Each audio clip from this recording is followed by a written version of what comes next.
Assalamualaikum warahmatullahi wabarakatuh. Bismillah, alhamdulillah, wassalatu wassalamu ala rasulillah Muhammad ibn Abdillah, amma ba'd. Syukur alhamdulillah selalu kita panjatkan kehadirat Allah subhanahu wa ta'ala atas segala nikmat yang terus diberikan kepada kita. Salawat serta salam Allah semoga terus dilimpahkan kepada baginda Nabi Agung Muhammad sallallahu alaihi wasallam, kepada keluarganya, kepada sahabatnya, dan kepada semua orang yang terus mengikutinya hingga yaumil qiyamah. Allahumma sholli ala sayyidina wa maulana Muhammad wa ala alihi wa sahbihi wa sallim ajma'in. Tak lupa doa dan harapan saya, semoga kita semua selalu dalam naungan rahmat-Nya, dilancarkan rezekinya, dimudahkan segala urusannya, dan dipanjangkan umurnya. Amin ya rabbal alamin. Sahabat beriman yang dirahmati Allah subhanahu wa ta'ala, di antara kita pasti sudah ada yang sering mendengar istilah rezeki sudah ada yang ngatur, dan ungkapan ini diambil dari firman Allah subhanahu wa ta'ala yang termaktub dalam Al-Quran surat Hud ayat 6. A'udzu billahi minasyaitonir rajim. Wa ma min dabbatin fil ardi illa 'alallahi rizquha wa ya'lamu mustaqarraha wa mustawda'aha kullu fi kitabim mubin. Dan tidak ada suatu binatang melata pun di bumi melainkan Allah lah yang memberi rizki, dan Dia mengetahui tempat berdiam binatang dan tempat penyimpanannya. Semuanya tertulis dalam kitab yang nyata. Quran surat Hud ayat 6. Meskipun kita sudah mengetahui bahwa rizki ini sudah diatur sedemikian rupa oleh Allah, namun pada realitanya masih banyak di antara kita yang merasa khawatir akan datangnya rizki tersebut. Kekhawatiran ini muncul terutama saat kita merasakan beratnya menjalani hidup yang serba pas-pasan. Kebutuhan hidup semakin hari semakin meningkat, hutang ada di mana-mana, sedangkan mencari pekerjaan sangatlah susah. Di samping karena minimnya pengetahuan tentang hakikat rezeki itu sendiri, sehingga wajar kita mudah goyah dan mudah merasa cemas perihal rezeki. Untuk itu, alangkah baiknya kita simak video ini hingga selesai. Mudah-mudahan video ini sedikit mengilhami tentang apa itu hakikat rezeki dan tahu bagaimana cara mendapatkannya, hingga nantinya selain mendapatkan rezeki yang berkah dan banyak, kita juga diharapkan akan lebih memperkuat keimanan kita dalam menjalani hidup dan lebih berbaik sangka akan kebenaran firman Allah subhanahu wa ta'ala di atas. Namun sebelum lanjut, izinkan saya mengucapkan beribu terima kasih atas partisipasi sahabat semua yang sudi bergabung di channel ini dengan menekan tombol subscribe. Dan jika ada harapan serta doa yang ingin disampaikan, tuliskan saja di kolom komentar sehingga bisa kita amini bersama-sama. Mudah-mudahan doa dan harapan kita segera dikabulkan oleh Allah subhanahu wa ta'ala. Sahabat beriman yang dirahmati Allah subhanahu wa ta'ala, dan inilah 5 orang yang rezekinya telah dijamin berlimpah ruah oleh Allah subhanahu wa ta'ala. Yang pertama adalah masykur, yaitu orang yang banyak bersyukur. Janganlah kita menyangka bahwa bersyukur itu hanya sekedar pujian dan ungkapan terima kasih kita kepada Allah subhanahu wa ta'ala, atau hanya sekedar ucapan alhamdulillah dalam lisan. Tapi lebih dari itu, bersyukur juga dapat menuai ridho Allah subhanahu wa ta'ala. Inilah yang penting.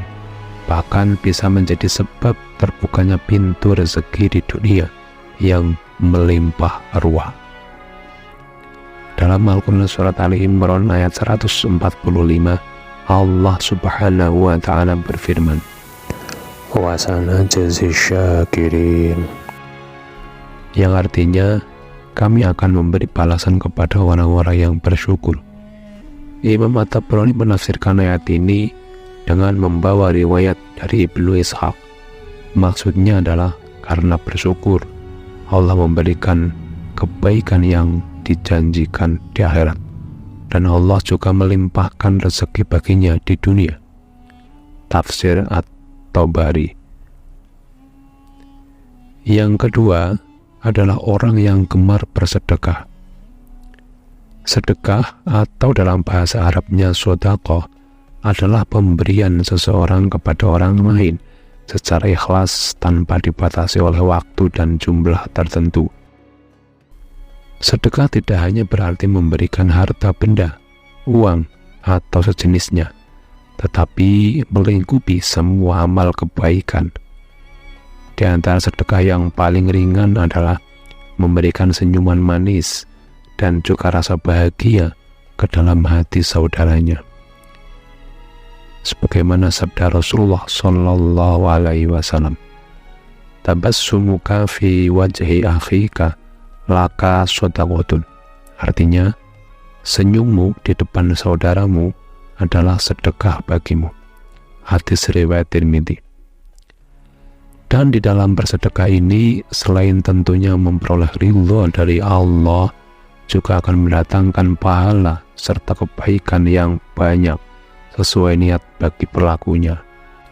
Dalam Al-Quran surat Al-Hadid ayat 18, Allah Subhanahu wa Ta'ala berfirman, "Sesungguhnya orang-orang yang bersedekah, baik laki-laki maupun perempuan, dan meminjam kepada Allah dengan pinjaman yang baik, niscaya akan dilipat gandakan ganjarannya kepada mereka dan bagi mereka pahala yang banyak." Lalu yang ketiga adalah orang yang gemar bersolawat. Ka'ab bin Malik berkata, "Saya berkata, wahai Rasulullah, sungguh saya telah memperbanyak solawat kepadamu. Lalu seberapa banyak saya jadikan solawat saya kepadamu dalam doaku?" Rasulullah Shallallahu Alaihi Wasallam menjawab, "Terserah kamu." Ia berkata, "Seperempat." Beliau menjawab, "Silahkan saja, dan jika kamu tambah maka akan lebih baik." Saya berkata, "Bagaimana kalau setengah?" Beliau menjawab, "Silahkan saja, dan jika kamu tambah maka akan lebih baik bagimu." Saya berkata, "Bagaimana kalau 2/3?" Beliau menjawab, "Silahkan, dan jika kamu tambah maka akan lebih baik." Kemudian saya berkata, "Akan saya tujukan sholawatku kepadamu pada semua waktu." Beliau menjawab, "Kalau begitu, maka akan kucukupkan semua keinginan dan dosamu akan diampuni." Yang keempat adalah orang yang banyak beristighfar. Dari Ali bin Abi Thalib radhiyallahu anhu karamallahu wajhah berpesan, "Jika rezekimu dari Allah terlambat, maka beristighfarlah kepada Allah dan mohonlah semoga Allah melapangkan rezekinya bagi Anda." Rasulullah Shallallahu Alaihi Wasallam bersabda, "Barang siapa memperbanyak istighfar, niscaya Allah Azza wa Jalla mengubah setiap kesedihannya menjadi kegembiraan. Allah Azza wa Jalla memberikan solusi dari setiap kesempitan, dan Allah anugerahkan rezeki dari arah yang tiada disangka-sangka." Hadis riwayat Ahmad bin Hakim. Kemudian yang kelima adalah sholat tahajud dan sholat duha.